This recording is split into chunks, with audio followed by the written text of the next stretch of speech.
과거의 좀 추억을 좀 생각하면서 설교를 좀 시작하고자 합니다. 오랜 과거를 생각해야 되시는 어르신들도 있고, 불과 2달 전 아니면 몇 개월 전을 생각해야 되는 우리 신혼부부들도 여기 앉아 계시는데요. 여러분들이 결혼하실 때 정말 즐겁고 행복한 날이셨죠? 이렇게 질문해야 될까요? 그때 정말 멋지고 좋은 옷들을 입고요. 또 그렇게 많은 사람들 앞에서 축하를 받으며 결혼을 합니다. 제가 갑자기 결혼 이야기를 꺼낸 건 오늘 예배를 갑자기 설교하게 되면서 좀 어떤 옷을 입어야 될까 고민하다가 여러분들이 보시는 이 회색 양복을 입었는데요. 제가 정말 아끼는 옷이라 1년에 몇 번 입지 않는 옷입니다. 초여름에 산 옷인데 이게 여름 양복이 아니다 보니까 이런 시기에 입으면 되게 더워요. 근데 제가 설교 때문에 좀 입었는데요. 제가 이 옷을 아끼는 이유는 옷이 좀 비싼 옷이기도 하지만 비싸서가 아니라 결혼 예복으로 산 옷이기 때문입니다. 제가 아내랑 결혼할 때 없는 살림에 그래도 옷을 하나 좀 사야 되지 않겠냐 해가지고 한 번씩 구입을 했는데 그때 산 옷이에요. 좀 괜찮아 보이는지 모르겠습니다. 감사합니다. 네. 이런 말씀을 드리려고 했던 건 아니고요. 제가 이 옷을 볼 때마다 한 가지 좀 다짐을 합니다. 나의 결혼 생활은 행복한가? 나의 가정은 문제가 없는가? 그리고 처음 가졌던 그 마음이 지금도 여전한가?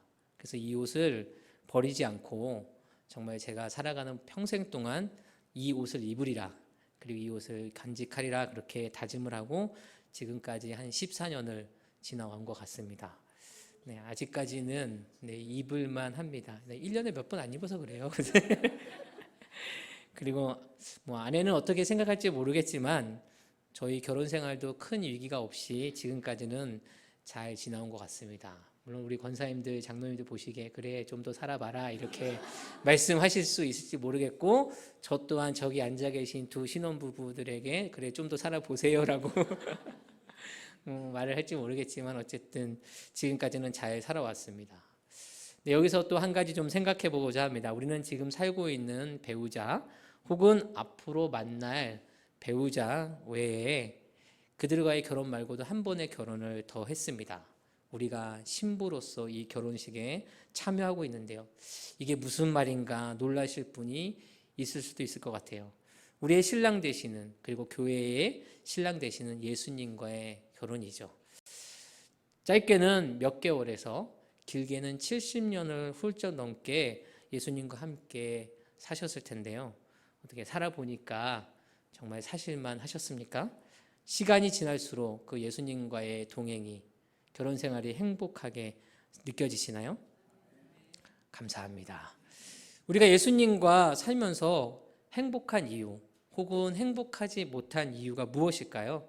이 질문에 대해서 오늘 성경이 어떻게 말하고 있는가 좀 살펴보고자 합니다. 오늘 본문 빌립보서 1장 27절에서는요. 우리가 그리스도의 복음에 합당하게 생활할 때 우리는 예수님 때문에 행복하다 이렇게 말씀하고 있습니다. 하지만 그렇게 살지 못하면 우리는 행복하지 못할 때가 우리 삶 가운데 종종 있습니다. 우리가 예수님으로 인해서 행복하려면 그리스도의 복음에 합당하게 생활하고 있는지 우리의 삶을 살펴보아야 하죠. 또한 그리스도의 복음이 무엇인지를 정확하게 알아야만 우리가 그 삶을 잘 살 수 있습니다. 그리스도의 복음이 무엇입니까? 그리스도의 복음이란 간단합니다. 예수 그리스도를 통한 구원의 소식이죠. 우리를 구원해 주신 예수님의 십자가의 보혈과 부활의 소망이 우리를 죄에서 영생으로, 사망에서 생명으로 옮기신 복된 소식입니다. 이 일을 가능하게 하셨던 분이 누구십니까? 그렇죠. 예수님이 가능하게 하셨죠. 근데 이 일을 계획하신 분은 그럼 누구십니까? 아버지 하나님이시죠. 하나님의 계획 속에 이루어진 예수 그리스도를 통한 구원의 복된 소식입니다. 하나님께서 예수 그리스도를 이 땅에 보내셨고요. 예수님께서 십자가의 죽으심으로 우리의 죄를 위한 희생 제물이 되으셨습니다. 이것이 끝이 아닙니다. 3일 만에 부활하셔서 우리의 죄를 완전히 해결하실 뿐만 아니라 우리에게 영생과 부활의 소망을 주셨습니다. 이 그리스도의 복음 때문에 우리는 여기에 모였습니다. 이 그리스도의 복음 때문에 우리는 여기에 공동체를 이루었고요. 이 그리스도의 복음 때문에 우리 영등포 교회는 여기에서 예배합니다. 아멘이시죠? 그런데 말입니다.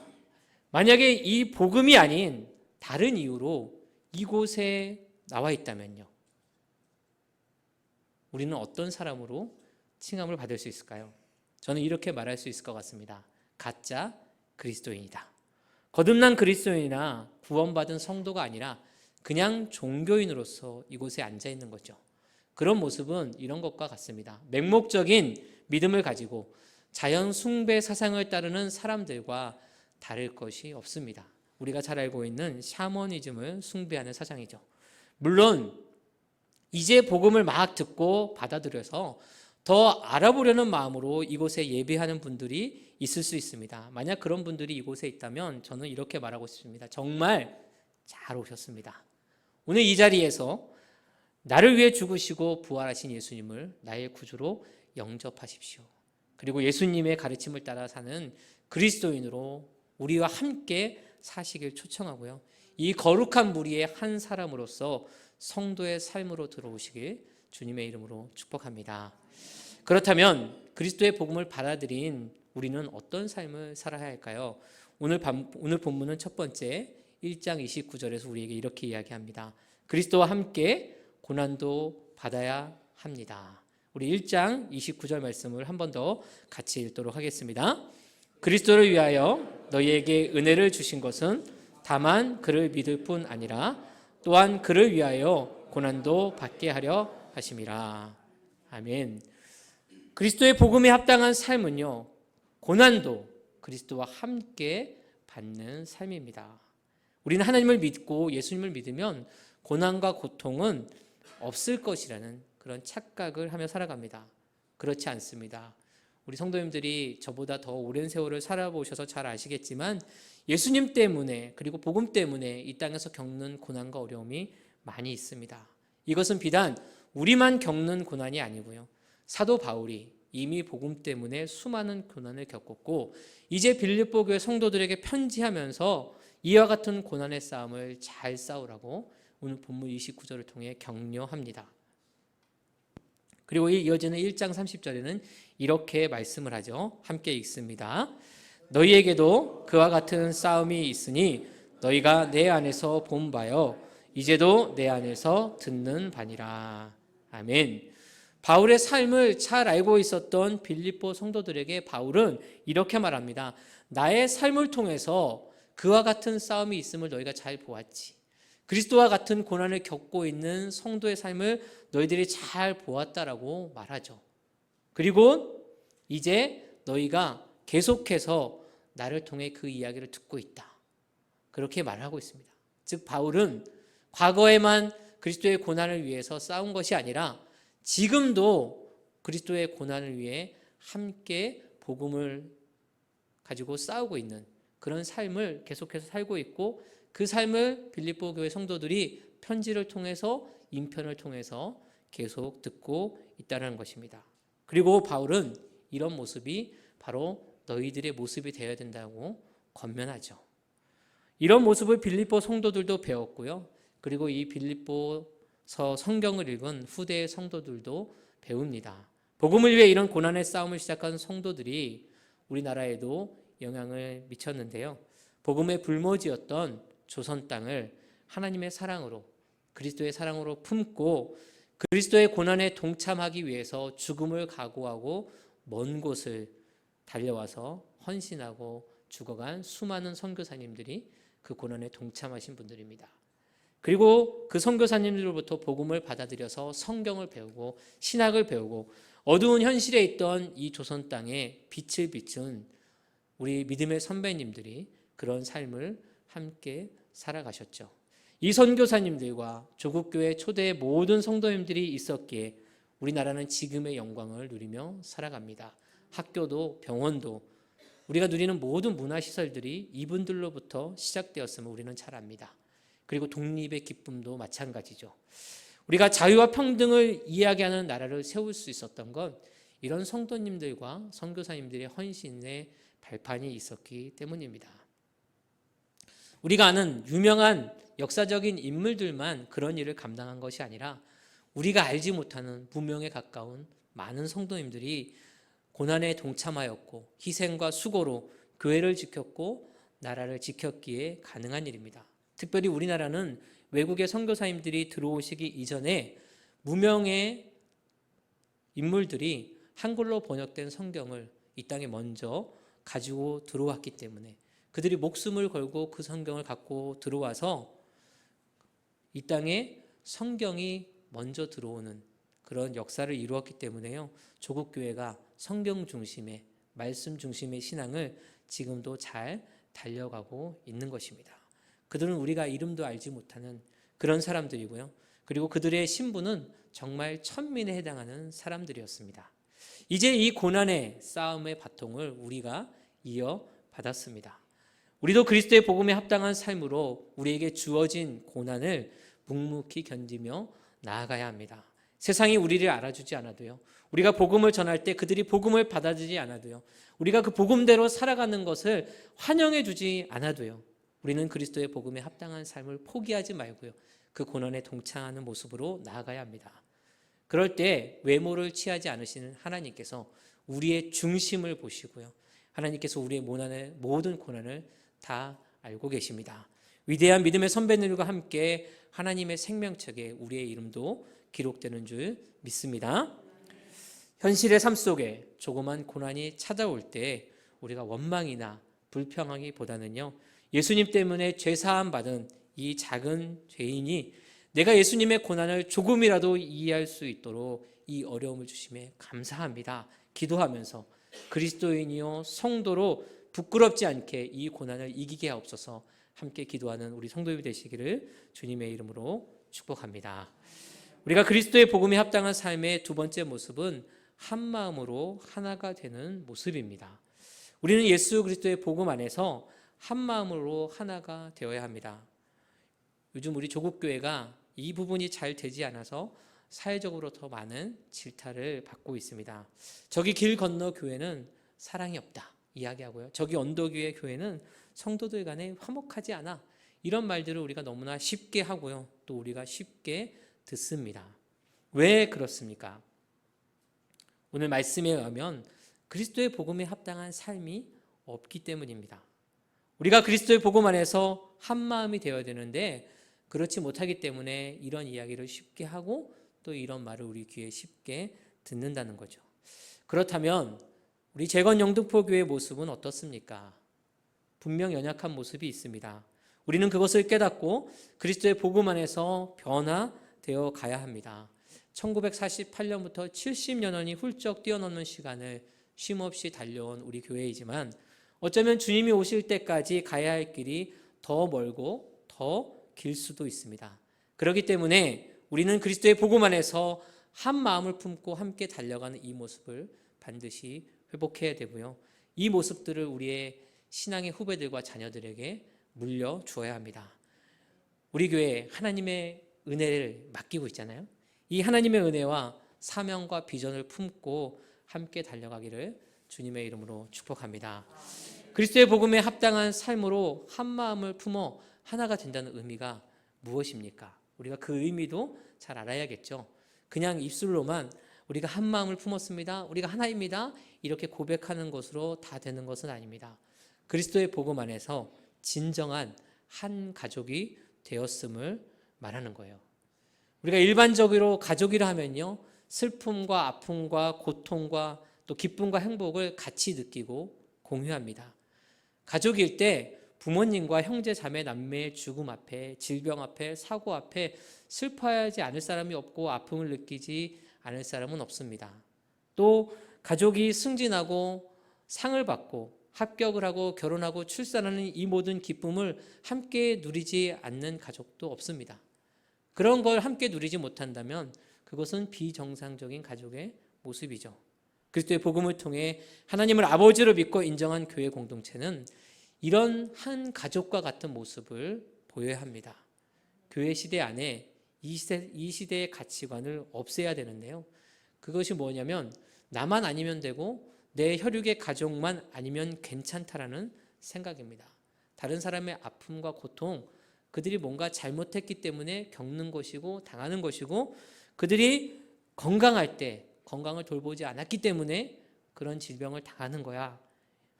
그래서 나랑은 아무 상관이 없고 우리 가족이 아프지 않기 때문에 아무렇지 않다라는 이런 모습들은 세상의 가치관입니다. 그렇기 때문에 우리는 이런 모습들을 버려야겠죠. 우리가 이성적으로는 이런 사실들을 잘 압니다. 그런데도 우리가 마음으로, 한 마음으로 한 가족이 되지 못하는 이유가 무엇입니까? 갈라디아서 2장 20절은 우리에게 이렇게 교훈하고 있습니다. 우리 20절 말씀 함께 읽습니다. 내가 그리스도와 함께 십자가에 못 박혔나니 그런즉 이제는 내가 사는 것이 아니요 오직 내 안에 그리스도께서 사시는 것이라. 이제 내가 육체 가운데 사는 것은 나를 사랑하사 나를 위하여 자기 자신을 버리신 하나님의 아들을 믿는 믿음 안에서 사는 것이라. 아멘. 오늘 본문 말씀과 갈라디아서의 말씀대로라면요, 우리는 그리스도를 우리의 주인으로 모시지 못했기 때문에 그런 삶을 사는 겁니다.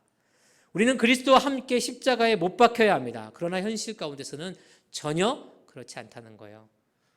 제 모습을 봐도 그렇습니다. 저도 아직 저를 그리스도와 함께 온전히 십자가에 못 박지 못한 모습을 너무나 자주 봅니다. 내가 살아있기 때문이에요. 내가 사는 것이 아니라 내 안에 그리스도께서 사셔야 되는데 여전히 내가 살아있는 모습을 봅니다.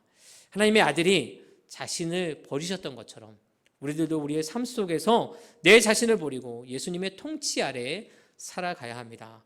그리스도의 복음에 합당하게 사는 삶은 내 자신을 버려서 예수 그리스도의 다스림을 받고요, 하나님을 우리 아버지로 모시는 한 가족이 되어 살아가는 삶임을 기억하십시오. 그것이 우리 아버지 하나님께서 우리 자녀인 우리들에게 바라시는 삶입니다. 우리가 그렇게 살지 못하면 그리스도의 십자가를 부끄럽게 만드는 삶이고요, 복음의 가치를 떨어뜨리는 삶입니다.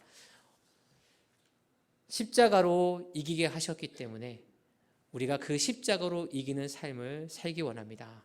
그래서 이 십자가의 승리가 세상에 부끄럽지 않게 하기 위하여서 하나님을 우리 아버지라고 함께 고백하고요, 저와 여러분이 그리스도의 복음에 합당한 한 가족, 한 마음 한 뜻을 품는 성도로 살아가시길 주님의 이름으로 축복합니다.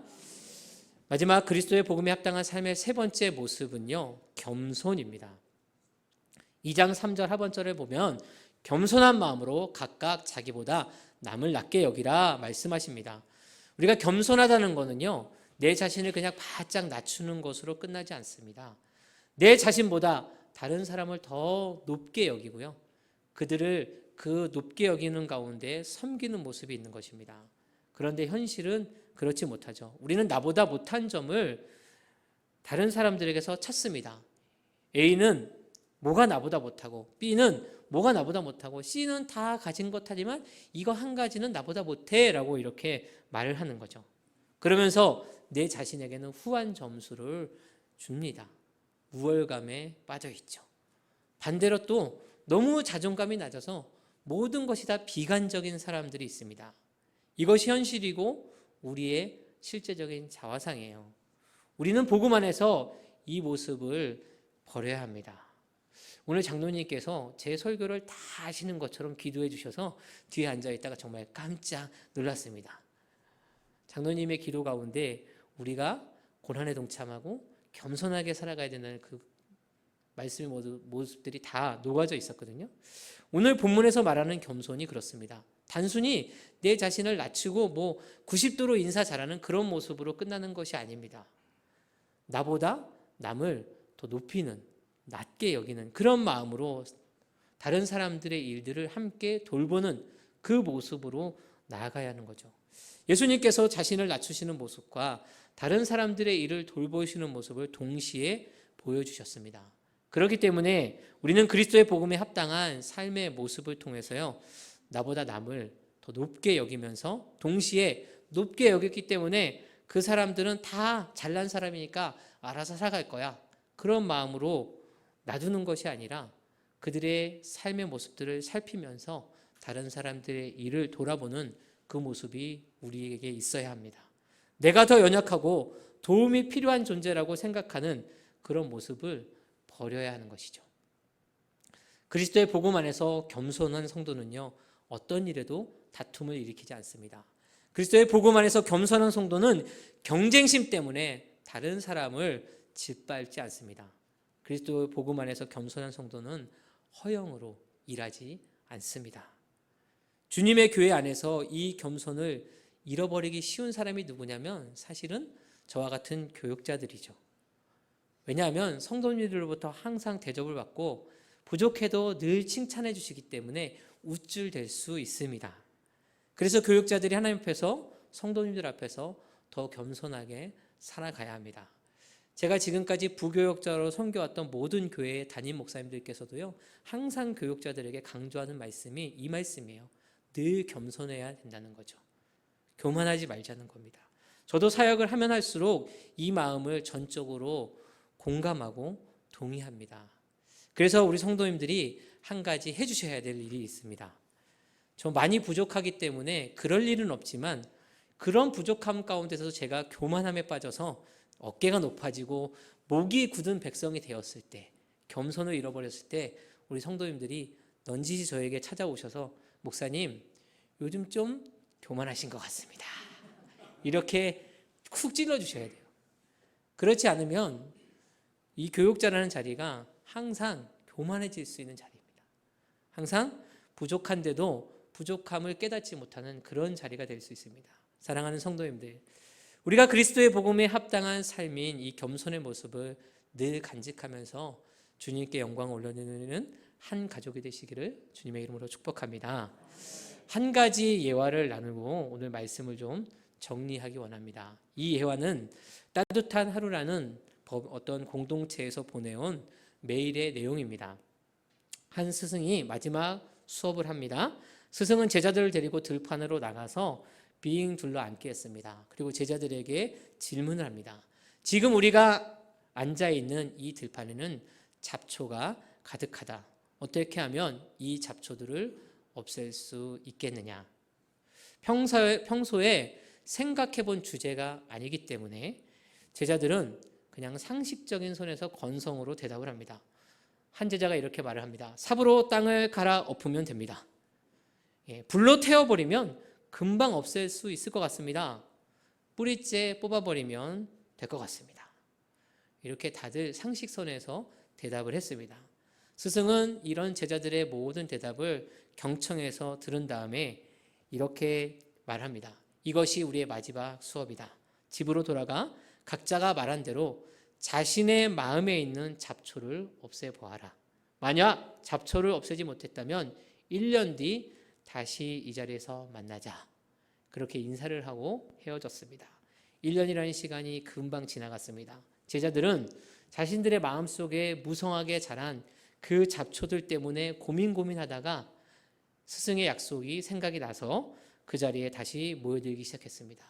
그런데 자신들이 떠날 때는 그곳에 잡초밖에 없었는데 1년 후에 와본 그 들판은 곡식으로 가득 차 있었습니다. 그리고 스승님의 모습은 보이지 않았는데 그곳에 팻말 하나가 꽂혀 있었습니다. 들판의 잡초를 없애는 방법 중 가장 좋은 방법은 그 자리에 곡식을 심는 것이다. 마찬가지로 마음속에 자라는 잡초 또한 선한 마음으로 어떤 일을 실천할 때 뽑아낼 수 있다. 이렇게 기록되어 있죠. 사실 이거는 세상적으로 보면 참 좋은 가르침입니다. 선한 마음을 심으라는 거죠. 하지만 우리가 기독교적인 그리고 예수 그리스도의 복음의 관점에서 보면 결코 사람이 할 수 없는 일입니다. 우리 안에는 이기심과 자만심과 욕심과 허영심, 시기심 이런 마음으로 가득 차 있는 잡초가 있는데 스스로 인지하지 못하는 순간에 이 잡초가 무성히 자랍니다. 우리는 그 잡초들을 스스로 제거할 수 없습니다. 왜냐하면 사단이 심어놓은 죄의 본성이 우리 안에 있기 때문이죠. 이 예화에서 우리는 한 가지 교훈을 얻는다면 우리가 할 수 없기 때문에 우리의 마음에 그리스도의 복음을 심어야 하는 것이죠. 이 모든 제약들을 벗어버리고 그리스도의 복음에 합당한 삶을 살기 위해 예수 그리스도를 우리 안에 심어야 합니다. 그리스도의 복음이 심어지고 예수님이 우리 안에 거하실 때 우리는 이런 무성한 잡초들을 다 제거된 삶을 살 수 있습니다. 성도님들께 묻겠습니다. 잡초가 자라있는 들판과 같은 삶을 사시겠습니까? 아니면 곡식이 자라난 들판의 삶을 사시겠습니까? 우리는 결정하고 결단해야 됩니다.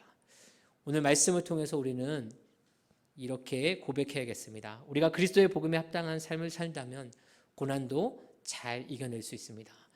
우리가 그리스도의 복음에 합당한 삶을 산다면 한 마음으로 한 가족이 될 수 있습니다. 우리가 그리스도의 복음에 합당한 삶을 산다면 겸손의 모습은 늘 나의 모습입니다. 이 고백이 우리의 고백이 되기를 주님의 이름으로 축복합니다. 하지만 우리는 스스로 이런 삶을 살 수 없기 때문에 우리 주 예수 그리스도를 의지하고 예수님께서 우리에게 보내주신 성령 하나님을 모셔드리는 그 삶을 살아야 합니다. 그때 성령님께서 우리에게 이 예수님의 가르침들을 다 생각나게 하시고요. 우리가 이렇게 복음에 합당한 삶을 살아갈 수 있도록 인도해 가십니다. 이번 한 주간뿐만 아니라 평생을 예수 그리스도와 함께 승리하는 삶이 되시길 주님의 이름으로 축복합니다. 우리 자막을 좀 띄워놓고요. 이 자막을 보면서 함께 기도하기 원합니다. 우리가 그리스도의 복음에 합당한 삶을 살아서 고난도 이겨낼 수 있는 믿음의 길을 가게 하옵소서. 한 가족이 되어서 한 마음으로 살아가는 우리 영등포 교회 공동체가 되게 해주시고 겸손의 모습으로 살아가는 그런 믿음의 모습 갖게 하여 주시옵소서. 우리 말씀을 기억하면서 함께 기도하겠습니다.